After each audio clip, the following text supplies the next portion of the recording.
¿Cómo está? Dios le bendiga. Un placer saludarle. Gracias por preferir Canal Enlace 50. Damos gracias a Dios por la bendición de que usted nos esté mirando.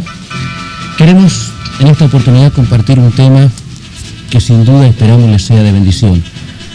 Siempre procuramos bendecir. Creo que es una de las tónicas de este canal, poder bendecir a la iglesia, poder colaborar con la iglesia en todo lo que es el desarrollo de esta, en el área evangelística, en el área de la educación social, en el área de la educación cultural, en cada uno de los aspectos de la iglesia, poder colaborar. Y gracias a Dios por este programa, gracias a Dios por tener una televisión evangélica que nos permite tratar temas que son nuestros. En esta oportunidad queremos hablar sobre lo que es la interpretación de la Biblia. Este libro que Dios ha puesto en nuestras manos y que siempre va con nosotros a los cultos, está en las meditaciones, está en la predicación a la calle, está en los institutos, donde quiera que estemos allí está en nuestra Biblia con nosotros. Entendemos que es la palabra de Dios, entendemos que es nuestra regla de conducta. Ella es la que alimenta nuestra fe, ella es la que nos provee de esperanza y de toda la enseñanza cristiana. No obstante, a veces pareciera que este libro tan maravilloso que Dios ha puesto en nuestras manos es objeto de abusos o de mal usos en algunos casos. Es por eso que hemos querido preparar un tema sobre esto. ¿Qué características tiene una buena interpretación? ¿Qué principios deben regular una buena interpretación? ¿Cuándo hay abusos acerca de las Escrituras? El consejo de Pablo a Timoteo en 2 de Timoteo 2:15 dice que traza bien la palabra de Dios. Procura con diligencia, le decía Pablo a Timoteo, presentarte a Dios aprobado como obrero que no tiene de qué avergonzarse y que traza bien, que interpreta bien la palabra de verdad. Yo espero que se ponga cómodo, que tome lápiz y papel porque seguramente hay cosas importantes que usted va a querer anotar. Están junto a mí en esta oportunidad siervos de Dios, amigos, a quienes hemos invitado y quienes gustosamente han accedido a estar con nosotros. Ellos son pastores, profesores de teología, con una muy buena trayectoria en el campo de la educación teológica y sin duda tendrán mucho que aportarnos. Quiero presentarles a cada uno de ellos para luego entrar al tema que nos ocupa. Está junto a mí el pastor José Luis Valencia, él es pastor, también subdirector de un instituto bíblico y a quien damos la cordial bienvenida. José Luis, Dios te bendiga. Gracias, hermano Guillermo. Es un placer estar aquí para compartir con los queridos televidentes todo aquello que nos puede ayudar a no solamente leer mejor la Biblia, sino poder interpretarla, porque se dice que cada lector en cierta manera es un intérprete de las Escrituras. Gracias. También el pastor José Francisco Hernández. Voy a decir los dos nombres porque de repente se intercambian. Alguien lo conoce por José, otro por Francisco. Quizás nuestros televidentes, si yo digo José, va a decir, no, se llama Francisco. Gracias, Guillermo. También agradezco por la oportunidad de estar aquí en este programa y contribuir también en esto tan importante que es entender y comprender la palabra del Señor. Gracias por venir. Y el pastor Pedro Rubio Cabello. Gracias, amigo, por invitarme y por considerarme en esta oportunidad. Junto a ellos y junto a usted que va a estar con nosotros, junto a usted que va a estar allí al otro lado de la pantalla participando con nosotros de este foro. Interpretación de la Biblia. Yo hacía alusión al consejo de Pablo a Timoteo, que traza bien la palabra de verdad. Y yo quiero preguntarles a ustedes, amados consiervos, ¿qué trascendencia tiene la buena interpretación de la palabra? O en otros términos, ¿qué trascendencia tiene hoy día el consejo de Pablo a Timoteo? Que traza bien la palabra de verdad. Quiero escuchar sus opiniones. ¿Es válido? ¿No es válido? Porque cuando hablamos de trazar bien, tiene que ver con interpretar bien la palabra. O sea, se puede interpretar mal también, ¿no? Sí. Exacto. Yo creo que hay que poner algunas palabras de sinónimo en interpretar. También decir que es explicar, que significa considerar dos cosas. La primera, el trasfondo histórico de las Escrituras. Es decir, que la palabra del Señor se desarrolló en un marco histórico que Dios utilizó, ya sea idioma, cultura, costumbres, que es lo importante conocerla antes de interpretar la Escritura. Y segundo, la lengua, que la palabra del Señor se describió en un lenguaje escrito De ahí que se llama la escritura. Entonces, cuando hablamos de interpretar, de explicar, debemos considerar esos dos elementos, el trasfondo histórico y también el lenguaje literal, la de la escritura. Es decir, que cuando leemos la Biblia no es lo mismo que leer un periódico o un bestseller cualquiera. Hay que interpretar. Ajá. Da el trasfondo histórico y da las características del lenguaje. Exacto. Eso es lo que nos está diciendo, ¿sí? ¿Pastor Hernández? Sí, exacto. Es muy importante esto, porque el no captar bien la idea del autor, el no entender bien hacia dónde apuntó el autor con determinada escritura, puede llevarnos a interpretaciones totalmente erróneas, a prácticas erróneas y enseñanzas erróneas. Por eso es fundamental trazar, como bien lo decías tú al principio, bien la palabra. Existe, entonces, en nuestra realidad evangélica, vamos a hablar de hoy, a mí me pareciera que hay gente que sí está torciendo la escritura, entonces. Sí. De todas maneras. Cuando encontramos tanta variedad de doctrinas, cuando encontramos tanto conceptualismo, legalismo en algunas congregaciones, pudiéramos pensar entonces que hay una carencia de buena interpretación de las escrituras, ¿no? Así es. O sea, es un error que está latente hoy día. Se está torciendo. El apóstol Pedro, ahí en su segunda carta del apóstol Pedro, capítulo 3 y verso 16, él habla de los peligros de torcer las escrituras. Dice, hay gente que tuerce las escrituras para su propia perdición. ¿Cómo se puede torcer hoy día la palabra? Ustedes como pastores, imagino que en sus iglesias han visto o han conocido en otras congregaciones algún tipo de torcedura de la palabra. Yo quisiera hablar, hermano Guillermo, acerca de las reglas. Por ejemplo, hay como 4 o 5 reglas que son como las fundamentales, y creo yo que cuando se pasan por alto esas reglas, entonces ya se comienza a tergiversar o a dar una interpretación privada de la escritura. Pues el apóstol Pedro menciona eso, de que ninguna escritura es de interpretación privada, sino que primero la regla fundamental que hay es que la Biblia debe interpretar a la propia Biblia. Okay. Vale decir que cualquier pensamiento humano, aunque esté buscando algún fundamentito por ahí en algún versículo, debe interpretarse en el contexto general de la escritura. Y si sale fuera de ese contexto, es una cosa, digamos, que está torcida, está mal interpretada o está saliendo del lugar de origen. Por lo tanto, el significado está siendo torcido por la persona que está mal interpretando aquello. Esa, por ejemplo, sería la regla fundamental.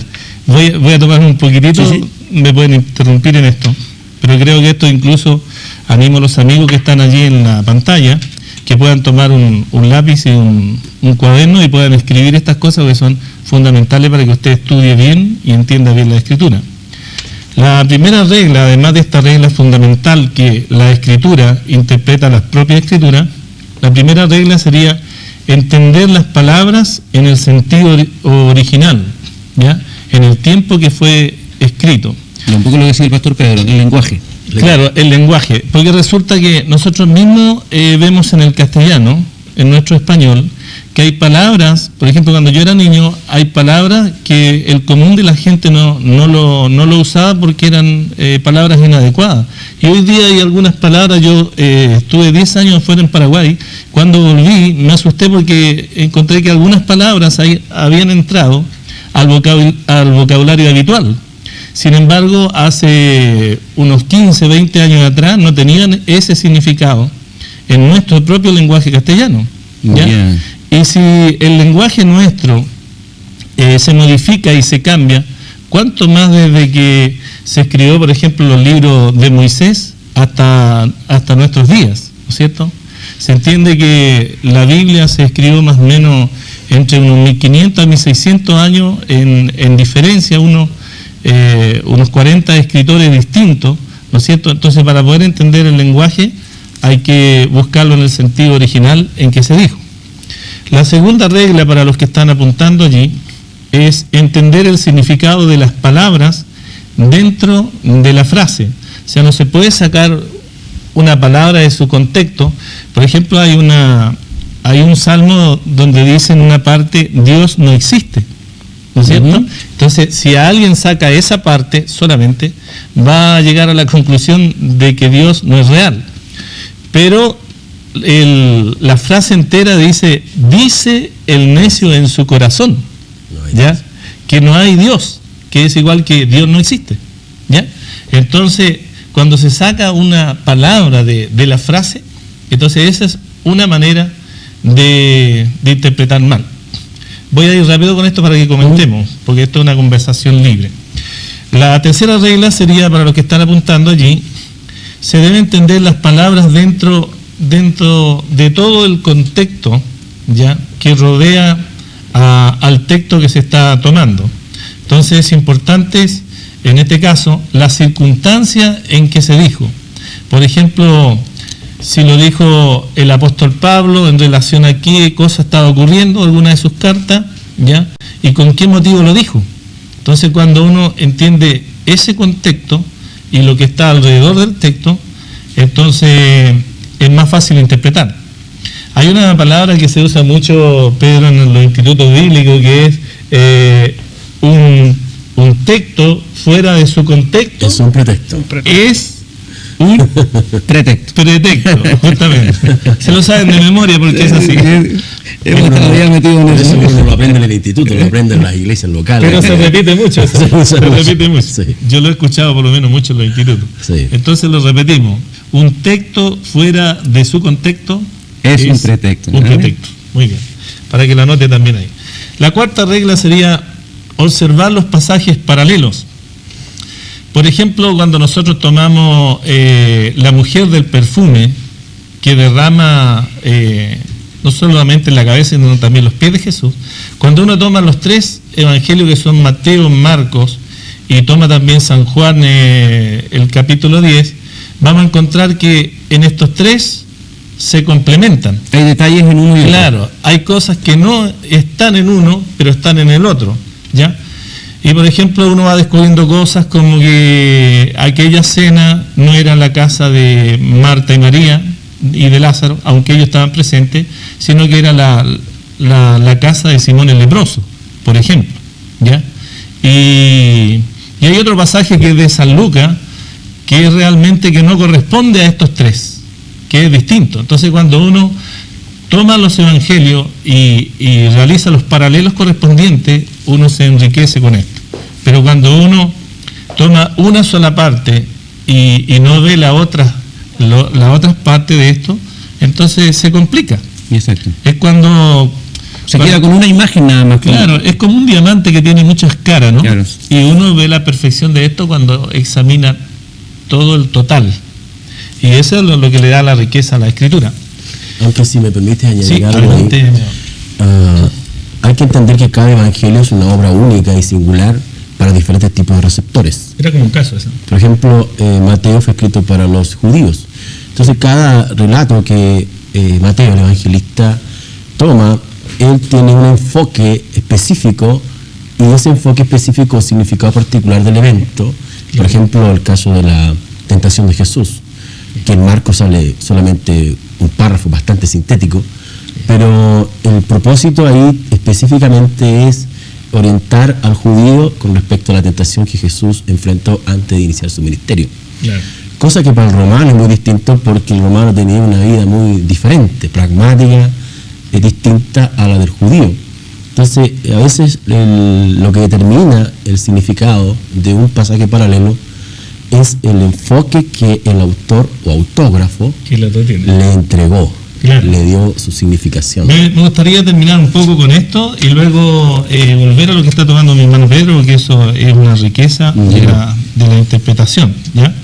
Y una de la regla número 5 sería considerar el objetivo o el designio del libro, para qué fue escrito, con qué razón. El propósito del libro. Claro, porque tenemos, por ejemplo, la carta a los Gálatas y a los Colosenses, y ahí cuando uno encuentra el origen de que Pablo tenía ciertos motivos, habían ciertas enseñanzas erróneas que se estaban dando, entonces hay ciertos motivos o propósitos específicos de esas cartas, entonces uno entiende mejor algunas palabras y sus significados que están dentro de ese contexto. Entonces, para terminar, cuando observamos el asunto de los paralelos, se pone observar tres cosas principales, que son los paralelos de palabras, ¿ya? Palabras semejantes, los paralelos de ideas, que son ideas o conceptos semejantes, y también que son los paralelos de enseñanzas generales. Entonces, repito, paralelos de palabras, paralelos de ideas o conceptos, y también paralelos de enseñanzas generales. Entonces, ahora yo creo que sería importante comentar aquello. Ahora, esto es muy claro, creo que no hay mucho que discutir porque estamos de acuerdo en estos principios básicos de interpretación. Pero yo quiero tirar un poco la pelota al área chica, hablando en términos... Yo observo que en nuestras congregaciones de repente tenemos conflictos con dogmas, con tradiciones, con legalismo, con tradicionalismos. Entonces me pregunto, ¿será que no se está interpretando bien o será que la Biblia da para tradiciones, da para legalismo, da para dogmas que a veces son rígidos y que lo vemos en la iglesia evangélica y lo vemos en la iglesia católica y lo vemos en otros grupos? Y creo que tenemos toda la misma Biblia. Sí, claro. Entonces, o es muy versátil la Biblia y da para todos, o, como dijo alguien recién, tiene un solo sentido, que es el que le dio el autor original. Y que de ahí se pueden derivar, ¿no?, diversas interpretaciones y lo que caeríamos en torcer las Escrituras. Sí, Guillermo, estoy pensando en lo que se hizo mención hace poco respecto a al contexto. Hay muchos dogmas que han tenido su nacimiento por ignorar el contexto. Hay algunos ejemplos en los que he pensado. Pablo, cuando escribe a los Filipenses, en el capítulo 4, versículo 13, él dice unas palabras que las solemos usar muy como de cliché. Todo lo puedo en Cristo que me fortalece. Esto entrando un poquito en el área chica. Ese todo lo puedo en Cristo Jesús que me fortalece es usado para cualquier tipo de acción.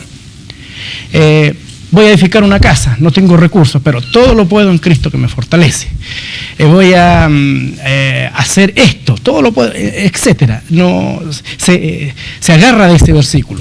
Pero si uno lee el contexto, que hay que hacer una explicación para quienes tal vez esta palabra les es nueva. Cuando hablamos de contexto, nos queremos referir a todo lo que está antes o después de una determinada cita escritural. Las ideas que rodean el texto. Exacto, todas las ideas que están antes y después. Entonces, por eso hablamos del contexto. Entonces, cuando vemos la escritura ahí, lo de Filipenses, Pablo ahí está haciendo alusión a lo económico. Usa expresiones como sé vivir humildemente, sé tener en abundancia. Dice que estaba enseñado para ser saciado como para tener hambre. Estaba preparado para tener abundancia como para también padecer necesidad. Entonces, cuando él dice todo lo puedo en Cristo que me fortalece, él está pensando exclusivamente en la parte económica y que él estaba preparado para tener harto o para tener poco, para tener abundancia o para escasez. Pero él descansaba en Cristo, que él lo fortalecía tanto en la necesidad, que le iba a dar las fuerzas para soportar eso, como también para que no se le fueran, como solemos decir muy vulgarmente, lo humo a la cabeza en la abundancia. Así que es importante eso. Otro ejemplo quiero citar antes de que sigamos acá con el tema. Esto de lo que yo le llamo los hijos de la promesa. Es muy común esto, cuando escuchamos yo doy gracias al Señor por esto, por este otro, y doy gracias porque mis hijos son hijos de la promesa, van a llegar, etcétera, etcétera. Basado en las palabras de Pablo, el carcelero, cuando estaba allá en Filipo, y le dice este carcelero, ¿qué debo hacer, señores, para ser salvo? Él le dijo, cree en el Señor Jesucristo y serás salvo tú y toda tu casa, ¿no? y tu casa. Entonces, se piensa, o se ha interpretado equivocadamente, que por el hecho que un miembro de la familia, en este caso si es el padre o la madre, o por último si es un hijo, por el hecho de aceptar a Cristo, gozar de la salvación, automáticamente su familia va a ser salva. Automáticamente van a estar bajo esta cobertura obligada de parte de Dios. Pero si uno lee el contexto, aquí por eso la importancia del contexto, uno va a descubrir que este carcelero había reunido a su familia. Dice, por ejemplo, hay versículos que dice que le hablaron la palabra del Señor. Hubo evangelismo previo. También dice que se bautizó él y los suyos, pero después agrega que él se regocijó con toda su casa de haber creído a Dios. Eso es fe. Ahora, el trabajo en este caso del hermeneuta, ¿no es cierto?, es ordenar aquí los factores, ordenar los pasos. ¿Qué pasó ahí? ¿No es cierto? Él los llevó a la casa, le hizo una fiesta, le limpió las llagas, en este caso a Pablo y a Silas. Luego se predicó el evangelio. Luego ellos creyeron y recién después se bautizaron. Ahora, la Biblia a nosotros nos enseña, y esto es interpretativo, ¿no es cierto?, que para ser salvo, ¿no es cierto?, hay ciertos requisitos, que es arrepentirse, convertirse, es indispensable. Y para eso hay que creer primero. No se salvo por herencia. Correcto. Entonces, entonces, el asunto pasa por esto. Si un padre es salvo y quiere que toda su familia sea salva, tiene que preocuparse de predicarle el evangelio. Y después está el otro paso, que es de, en este caso, la familia, creer. Porque si no cree, por muy salvo y muy requete salvo, puede tener hasta un cargo, un ministerio. Aunque sea hijo de pastor. Aunque sea hijo de pastor. Yo se lo llamo que la salvación no es por predestinación genética. Tengo mucho que decir algo. Pero ya no. Es decir, ese es parte de un poco un ejemplo de la problemática de esto de interpretar y torcer las escrituras y a veces hacer doctrina de algo que el autor sagrado no quiso decir o no dijo. Entonces, y a veces en eso fundamentamos nuestro evangelio. Lo que decía el pastor Hernández es muy cierto, de repente son hijos de la promesa. Yo me pregunto, ¿de qué promesa? ¿No? Y el pan y el agua a sus hijos no les faltará. ¿De dónde aparece eso? No lo veo. Dios tarda pero no olvida. Esa es la Biblia. Yo quiero tocar otro punto también del área chica, como dices tú, que tiene que ver con mucho del contexto criollo, la interpretación que se da, que es con relación a las usanzas o las vestimentas. ¿Ya? Sobre todo cuando uno hace misiones en otro lugar, conoce tribus. Yo estuve 10 años en Paraguay, ahí hay más de 7, 8 tribus distintas, diferentes, y uno ve clases de vestimenta distintas, clases de gente distinta, idioma distinta y costumbres distintas de cada tribu. Entonces uno entiende muy bien en misionología, entiende mejor la diferencia que hay entre los principios bíblicos, los cuales nunca cambian, ¿no es cierto?, sino que en cualquier cultura esos principios tienen vigencia. Y los principios bíblicos son muy distintos a las costumbres de los pueblos. Porque si fuera por costumbre, nosotros tendríamos que andar todos con túnica. Si fuera por costumbre, nosotros tendríamos que tener dejar una barba como determinado corte de cabello, y también, ¿por qué no?, si al estilo judío una barba, ¿no es cierto?, una larga barba. Amén. Y muchas cosas, amén, dice el hermano, ¿no es cierto? Entonces, cuando uno mete lo que es costumbre y lo pone como un dogma y un principio, como si fuera un principio bíblico, entonces se produce una confusión, y entonces la gente hace una revolución de esto, ¿ya? Y pretende, por ejemplo, cuando uno va ¿cómo se llama?, evangelizar una tribu, un grupo étnico, se habla de no enculturizarlo, de no llevarle una cultura distinta, sino de llevarle el evangelio de Jesucristo para que ellos se conviertan al evangelio del Señor. Llevárselo en su cultura. En su propia cultura, claro, sí. No es una transculturización de esto. Bueno, nosotros somos un poco producto, tocando un poco lo que decía José Luis, de la cultura norteamericana, la anglosajona, ¿no? Sí, gran parte de nuestro evangelio, la estructura de nuestros edificios, nuestra liturgia, sí, en gran parte tiene trasfondo anglosajón, ¿no? Sí. Me parece que sí, nos impusieron un poco. Hemos heredado eso. ¿Sí? esa cultura un poco, digamos así, rígida. Ahora bien, sin duda que hay muchas cosas que podríamos tocar. El pastor hablaba de la vestimenta. Hay conflictos a veces en las iglesias por estos dogmas, por estas imposiciones, por estas tradiciones que a veces nos dividen y causa conflictos, siendo que la palabra es la misma. Siento que el mensaje no cambia. Entonces el problema creo que está en cómo interpretamos la palabra. Así es. Siempre se mencionaba hace un poco la expresión de Pedro, ninguna profecía es de interpretación privada. Esa palabra privada creo que se interpreta mejor como antojadiza. Sí. Es decir, nadie puede interpretar antojadizamente las Escrituras, aparte del sentido original que le dio el autor. Y esto nos complica.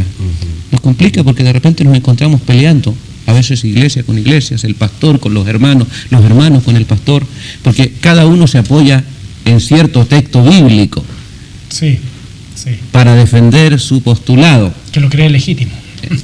¿No? Claro, hay un pasaje en Deuteronomio capítulo 22, verso 5, que dice que es una maldición el hombre cuando se viste con ropa de mujer o viceversa. Y el pasaje en la ley ahí se refiere específicamente a que el Señor quiere evitar que su pueblo caiga en perversiones sexuales. Yendo mucho más allá, se refiere a la ropa interior, donde en las culturas cananeas era normal que hubiesen bisexuales o personas con conductas pervertidas. Sí. Pero ese texto es usado hoy día en nuestro contexto evangélico diciendo que la mujer no debería usar pantalones o no debería maquillarse. Y se usan también otros pasajes donde el apóstol Pedro habla de que la mujer tiene que tener un atavío decoroso, adecuado. Entonces, lo equivocado acá está en usar textos sin considerar el trasfondo histórico y el propósito por el cual el autor escribió dicho libro. Y lo otro son los extremos. Un extremo sería que tanto hombres, porque a veces solo se dice que las mujeres arreglan mucho, pero no hay que olvidar que también los hombres nos arreglamos. Hoy día tenemos jóvenes con aretes de las iglesias, de pelo largo, ¿no? Y con trencitas. Y justifican esas cosas en prácticas escriturales. Yeah. Entonces, los extremos son los malos. Uno, el no arreglarse nada. Y el otro, arreglarse demasiado. Entonces, lo pertinente es andar siempre en ese marco de no hacer uso ni abuso de algunos pasajes. Sí. Bueno, eso es lo que estamos tratando de ver, o sea, hasta dónde llega el buen uso de la palabra, qué significa trazar bien la palabra y dónde caemos en los abusos, en los excesos. Claro, aquí también hay un respeto por las culturas. Por ejemplo, hay cosas que son indecorosas de por sí en ciertas culturas y en otras no. Entonces, ¿qué pasa cuando entra el Evangelio dentro de una cultura? Por ejemplo, hay culturas que son netamente patriarcal, en donde la palabra mayor la tiene el patriarca o el jefe de la familia, y por ejemplo nadie se puede sentar a la mesa mientras no se sienta el patriarca primero. Entonces son reglas de cultura, son cosas que están insertas en un lugar. Están implantadas, claro, ¿no? Entonces, ¿qué pasa? Que el Evangelio no enseña a ser falto de respeto o a traspasar cosas que son indecorosas en una cultura. Todo lo contrario, el Evangelio entra en una cultura, la enriquece y se puede decir que glorifica al hombre, lo llena de gloria y lo lleva a su máxima expresión en la cultura que sea. Yo quiero introducir, vamos a hablar un poquito de lo que estábamos hablando hace un momento, porque hay una pregunta que surge que creo que nos la están haciendo nuestros televidentes, han llamado por teléfono probablemente, haciendo una consulta que nuestro director nos la ha traspasado. Si la salvación no se hereda, como afirmábamos recién, ¿qué hay de los bebés recién nacidos? ¿Qué pasa con esas criaturas que no tienen la posibilidad de arrepentirse, que no tienen la posibilidad de ser salvos porque su entendimiento no se lo permite? Si la salvación no se hereda, ¿qué hay? ¿Qué palabra podemos decir respecto a eso? Ese llamó a una persona conocida. ¿Seguro? No identificable. Es una pregunta que muchos se hacen y qué bueno que la han hecho ahora. ¿Qué podemos decir a ese punto? ¿No? O cuando mueren.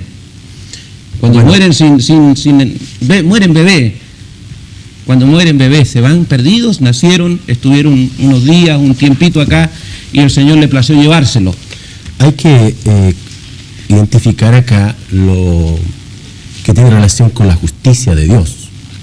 Dios es un Dios santo, puro, perfecto, y todas las cosas que creó, la misma Escritura dicen que eran buenas.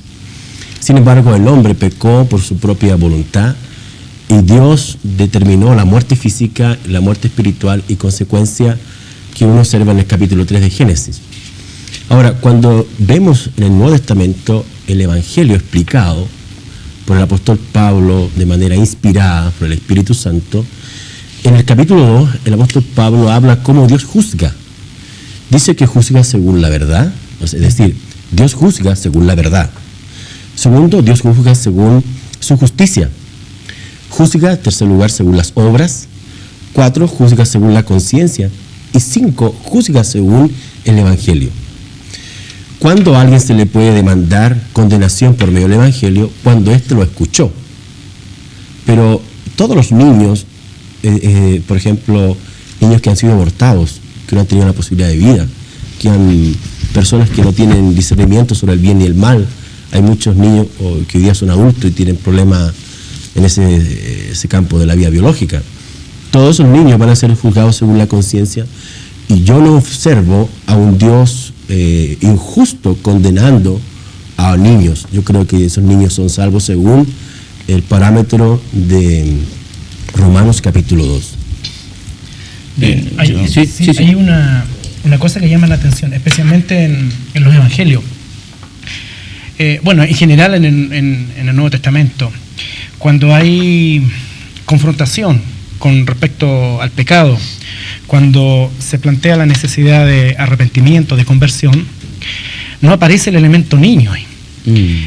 No vemos, como por ejemplo en el Nuevo Testamento, ver que se bautizan niños, guaguas, por ejemplo, específicamente guaguas. Por el contrario, había toda una práctica de presentación. De hecho, Jesús usó a los niños como enseñanza, que si no éramos igual que ellos, no podríamos entrar al reino de los cielos. Entonces, hay toda ahí una actitud de parte del Señor mismo hacia los niños que no es acusatoria, que no es condenatoria, sino que a quien sí se dirige, a quienes ya tienen conciencia, a quienes ya tienen razón de lo que es pecado. Que son en este responsables. caso, los que son responsables, en este caso las personas adultas. Y la enseñanza paulina apunta hacia lo mismo. Nos encontramos ahí algo directo a los niños, a los bebés. Sí, yo quisiera hablar un poco, porque aquí estamos hablando de todo tipo de personas. Este es un programa abierto donde nos escuchan todo tipo de personas. Pero voy a hablar un poco a los más teólogos, porque yo sé por dónde va la pregunta de algunos, ¿no? Resulta que Romanos 5:17 es el texto que algunos usan para decir, ¿no es cierto?, que en cierta manera los niños, por no tener a Cristo, las guaguitas, estarían perdidas. Sí. Mora. Claro, pero sería como lo otro que dice que están moros. Caeríamos en acá, un dogma. acá los únicos moros que creemos nosotros son en los moros que invadieron España, por ejemplo. O los que nos pagan las cuentas, que son morosos. Que son morosos, claro. Pero fuera de eso, en otros moros no creemos. Pero el versículo 17, quiero que preste especial atención, dice así: pues si por la transgresión de uno, ya, es decir, el Adán que pecó, solo reinó la muerte, mucho más, dice, reinarán en vida por uno solo, Jesucristo, los que reciben la abundancia de la gracia y el don de la justicia. Porque así como por la transgresión de uno vino la condenación a todos los hombres, ya hasta ahí se quedan algunos, pero la otra parte del versículo 18 dice, de la misma manera, del mismo modo, o sea, de la misma manera que algunos, sin haber hecho lo bueno y lo malo, como el caso de la guagua, recibieron la condenación, de la misma manera, sin haber hecho bueno ni malo, ni recibiendo y no recibiendo porque ellos no tienen discernimiento para ello, de ese mismo modo, por la justicia de uno, Jesucristo, ¿no es cierto?, vino a todos los hombres la justificación de vida. ¿Ya? Porque cuando nosotros leemos Romanos capítulo 2, ¿no es cierto?, y todo el capítulo 1 y el 2, sobre todo también el capítulo 3, versículo 9 hasta el 18, vamos a encontrar todas las cosas por las cuales los hombres llegan a ser culpables delante de Dios. Indudablemente que ninguno de estos se va a encontrar una guagua, una criatura. Por ejemplo, dice, todos están bajo pecado. Dice, como está escrito, no hay justo ni aun uno. No hay quien entienda. Las guaguas no se les puede pedir que entienda. Exacto. También dice, no hay quien busque a Dios. Hasta ahora he visto guagua decir agú, pero nunca decir, amén, gloria a Dios, necesito a Cristo como mi Salvador. Tercero, Dice, todos se desviaron, capítulo 3, verso 12, amigos. Lea su Biblia ahí. Capítulo 3, verso 12 de Romanos. Todos se desviaron, a unas se hicieron inútiles. Las guaguas se podría decir que son inútiles en el sentido que necesitan que todo se les haga. Pero en materia de conocimiento bíblico no se les puede tildar de inútiles porque no tienen la capacidad de poder entenderlo. Y también se dice en quinto lugar, no hay quien haga lo bueno, no hay ni siquiera uno. Sepulcro abierto es su garganta y con su lengua engañan. Nunca he visto a una guagua murmurando de alguien, por ejemplo, o difamando a alguien. Jamás he visto eso. Sin duda que podríamos explicar mucho más sobre eso. Pero claro, todo lo que dice ahí, todo lo que dice ahí es algo condenatorio a personas conscientes, es decir, personas con discernimiento. De manera que yo les puedo decir enfáticamente que Dios nunca condenará a un inocente. No hay tribunal en el mundo que pueda juzgar y condenar lícitamente a un inocente. Ilícitamente se puede condenar a quien sea, pero lícitamente y legalmente no se puede condenar a nadie. Creemos que el sacrificio de Cristo alcanza, ¿verdad?, a estas personas, a estos niños, que como se ha dicho acá reiteradamente no son responsables por su conducta hasta que asuman una conciencia. Volviendo un poquito a lo que nos ocupa de esto de la interpretación, yo de repente escucho, hermanos, aplicar muchas promesas que pareciera que no son aplicables ahora, de hecho promesas del Antiguo Testamento, por ejemplo. Yo quiero preguntarles a ustedes como pastores, ¿son aplicables todas las promesas que hay en la Biblia a la iglesia, a los creyentes? ¿Hay alguna que podríamos decir, no, esto no es para la iglesia, esto fue para Israel solamente? O sea, ¿podemos hacer la separación entre algo que fue para Israel como promesa y algo que es para la iglesia? ¿O todito, todo es para la iglesia? José Hernández, tú sabes bastante. Como teólogo. Bueno, sin duda que nosotros creemos en la inspiración total de la Escritura. Ahora, hay que distinguir ciertos hechos como promesas que estaban dados exclusivamente al pueblo de Israel. Hay cosas que son legítimas hoy en día para la iglesia, para nosotros. Esto es un poco como los mandamientos que tenía el pueblo de Israel, que ellos tenían que hacer una serie de cosas, entre ellas, por ejemplo, el circuncidarse, como una señal del pacto. Nosotros hoy en día no estamos sujetos a eso. De igual manera, había cosas, promesas que Dios le dio al pueblo de Israel, pero que hoy en día, ¿no es cierto?, no todas nosotros podemos decir, esta es mía, esto es para nosotros. Conversábamos en delante esto sobre todo lo que pisare la planta de tus pies será vuestro. Entonces, ahí hay un asunto que es un poco complejo, ¿no es cierto? Porque cualquiera podría agarrarse de ese versículo, ¿no es cierto? Y pararse, sobre todo en este sector donde están los estudios de este canal, ¿no es cierto? Yo pongo los pies aquí, ¿no es cierto? Pero no es tan así la cosa. Hay que interpretarlo de acuerdo a un contexto literal y de acuerdo a un contexto histórico, a quién fue dada, bajo qué circunstancia, bajo qué alcance tenía. Así que no es tan así la cosa, en términos generales.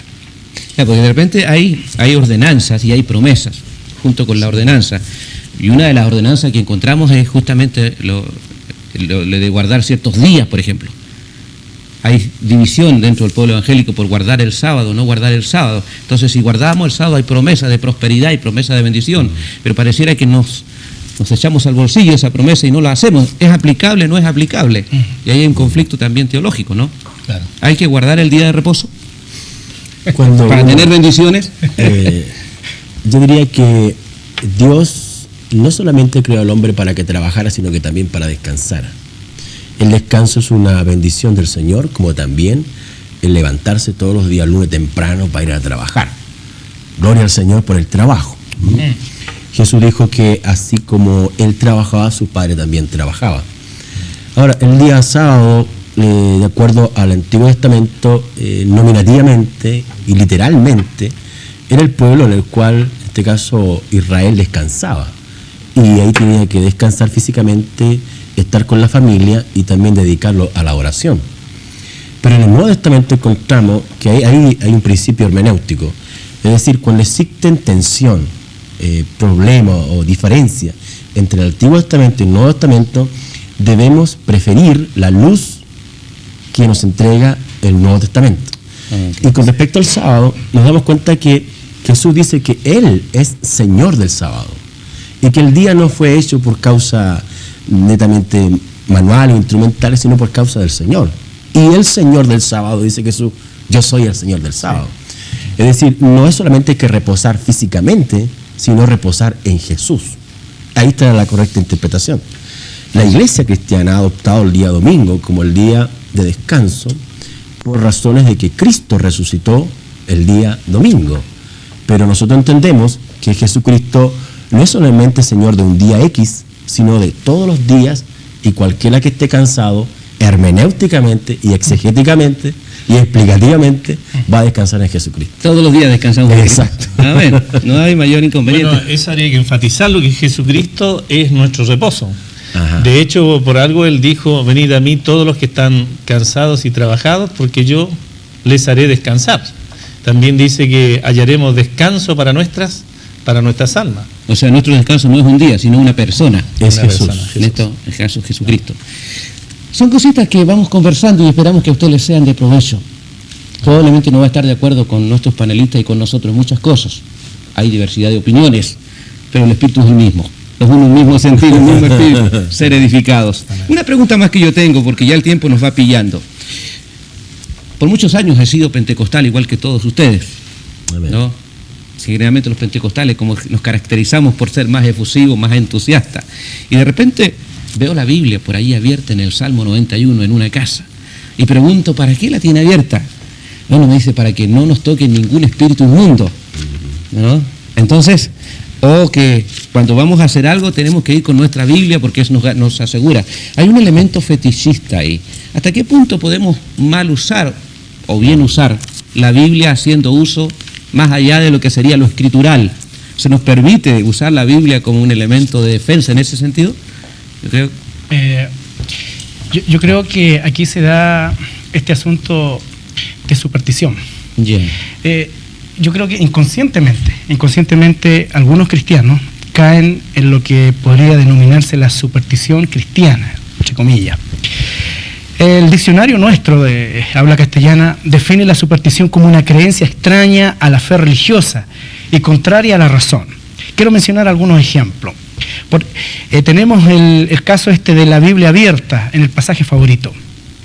Se piensa que por el hecho de tener el Salmo 91, el Salmo 23, etcétera, eso conlleva toda una protección, conlleva todo un ambiente de seguridad. También se usa la Biblia como un elemento protector, muchas veces. Recuerdo, hace años atrás, subí al vehículo de un hermano en un día de verano muy caluroso y llevaba su Biblia sobre el vehículo, en el panel arriba ahí, donde da el sol, pero tremendamente fuerte. Entonces, era esta Biblia, ¿no es cierto?, de costo mediano, en que las tapas con cierto grado de calor, ¿no es cierto?, comienzan a alabar al Señor. Entonces, se doblaba la hoja así. Entonces yo le sugerí, oye, pongámosla abajo porque se te va a churrascar, le dije yo. Me dijo, no, déjela ahí nomás. ¿Pero y por qué? No, me dijo, que aquí me va protegiendo. Le está asumiendo un elemento de protección. Y lo otro también, que yo lo considero que es una superstición, que a veces se usa este libro como un elemento garante. También tiene ese uso, pero a veces como un elemento garante en el sentido en que si a mí me ven con la Biblia, automáticamente yo soy una persona impecable.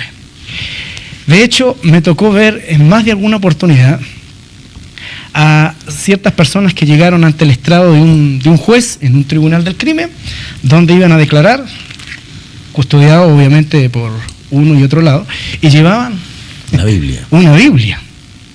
Pero la Biblia no era para compartir ciertos criterios cristianos con el juez, era, y se la ponían así, ¿no es cierto?, era para que esto produjera un ambiente tal que él captara, no, este es inocente. Bueno, ¿qué dice la palabra? El Apocalipsis dice, bienaventurado el que primero lee, luego agrega, los que oyen las palabras de esta profecía. Y finalmente, que es lo más importante, los que guardan las cosas escritas. ¿Dónde está la bendición? En leerla, estudiarla, creerla y hacer lo que ella dice. Eso no implica y no significa que la Biblia hay que andarla trayendo o tenerla como un amuleto. Algunos hasta duermen con la Biblia, la ponen así en ¿cuánto se llama? Debajo de la almohada y suelen decir, yo descanso sobre las promesas. Pongo mi pensamiento. Yo creo, hermano Guillermo, que el tema de la superstición daría para todo, muchos programas. Para todo un programa, claro. Yo creo que, como dijo mi hermano aquí, que muchas veces ese trasfondo cultural de muchas supersticiones, en las cuales está sumido nuestros pueblos latinoamericanos, uno ve en todas las culturas que hay una cantidad impresionante. Desde los ramitos que se ponen detrás de la puerta, otros ponen una herradura, sí. Una herradura, otros varias patas de conejo. Y yo siempre le digo a esa gente que ese conejo no tuvo tanta suerte, porque lo mataron igual y tenía 4 patas y una cola, ¿verdad? No le sirvió la pata. No le sirvió nada. Le sirvió la Entonces, pata. esas supersticiones, muchas veces nosotros no traemos las mismas, pero queremos cambiar supersticiones paganas por unas supersticiones entre comillas cristianas, dice el hermano, ¿no? Como tener la Biblia en el Salmo 91 abierta, Interpretación evangélica. como protección. Bien brevito, porque ya nos va quedando poco tiempo. ¿Ustedes creen en la predicación de tipo alegórica o en la enseñanza de tipo alegórica? Yo diría que hay dos cosas importantes. Uno, que el método alegórico fue históricamente un método de interpretación de la Escritura. Ya.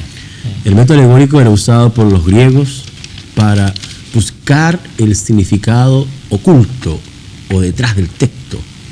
A veces yo he escuchado, hermanos, que hay que leer entre líneas, pero entre líneas no hay nada.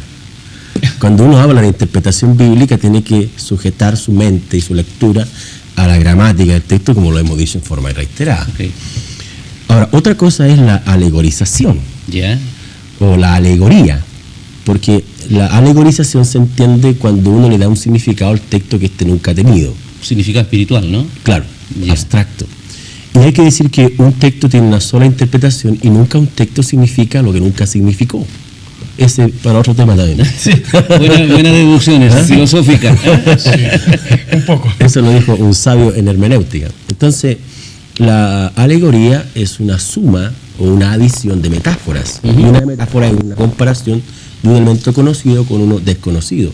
Y en la Escritura Jesús habló mucho en metáfora, en símil, que es parte del lenguaje. Sí, pero la alegorización sería...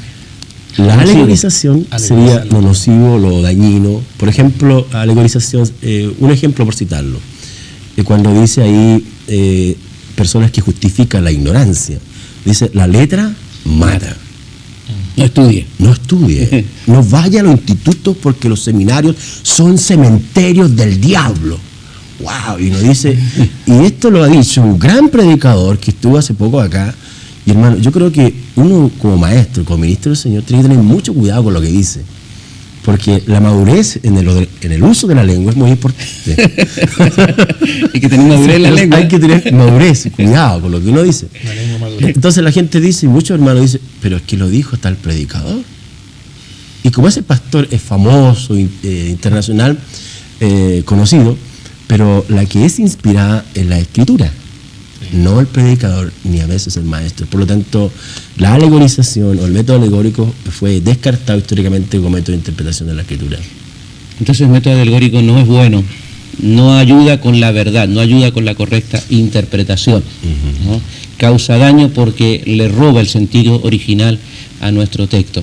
Y yo, Bueno, ¿sí? disculpa, bien breve, en esto de tocando el asunto de la predicación, y tiene que ver con lo hermenéutico, existe esta postura de, ¿no es cierto?, cuando hay la oportunidad de predicar, de usar la Biblia al azar. Sí. Listo, etcétera.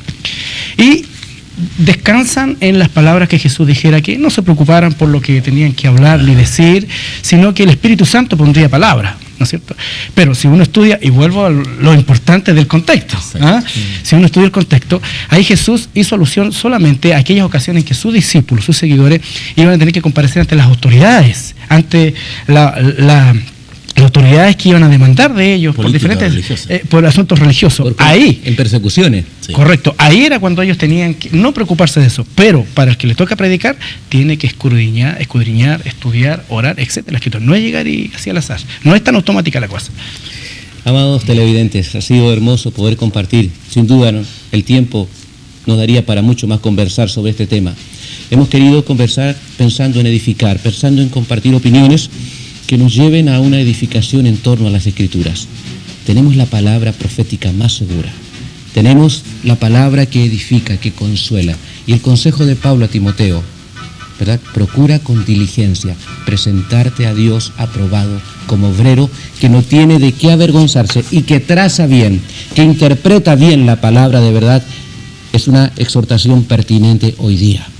Queremos animarle a buscar en las Escrituras la sana doctrina. Estamos de acuerdo en que la educación teológica es una necesidad.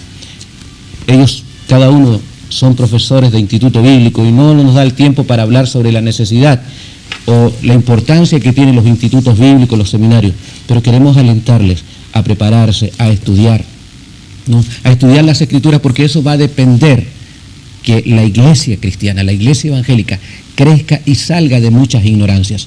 Me parece personalmente que nos hemos quedado entrampados en muchas tradiciones a veces.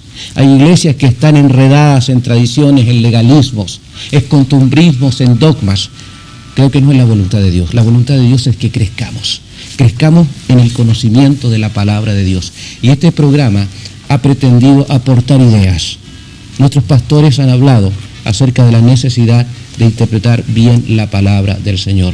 Queremos que usted lo tome, lo asimile como una necesidad importante en su vida, en su ministerio. Usted, mi amado pastor, que nos ha estado observando, queremos decirle que su ministerio va a ser mucho más provechoso en la medida que hay una buena interpretación de la palabra del Señor. Es el consejo que Dios le dio a Pablo, que Pablo le dio a Timoteo, un joven pastor. Y es un consejo que está para nosotros también, quienes tenemos la bendición y la responsabilidad diariamente de estar enseñando la palabra del Señor. Yo quiero agradecer a nuestros pastores, panelistas, agradecerles la bendición de haber estado con nosotros en esta tarde. Esperamos que Dios bendiga mucho sus ministerios, donde quiera que estén, y vaya un saludo para las familias de ustedes. Gracias. Y para los alumnos, ayer en el instituto me dijeron, mándenos saludos para los alumnos que son nuestros alumnos y que están allí preparándose. Amados hermanos, que Dios les bendiga. Que la gracia de nuestro Señor sea con usted. No se vaya de la sintonía, aún hay mucha bendición y esperamos, como dije anteriormente, que lo que hemos compartido se haya sido de bendición para usted. Si el Señor nos permite, nos volveremos a encontrar en una próxima oportunidad.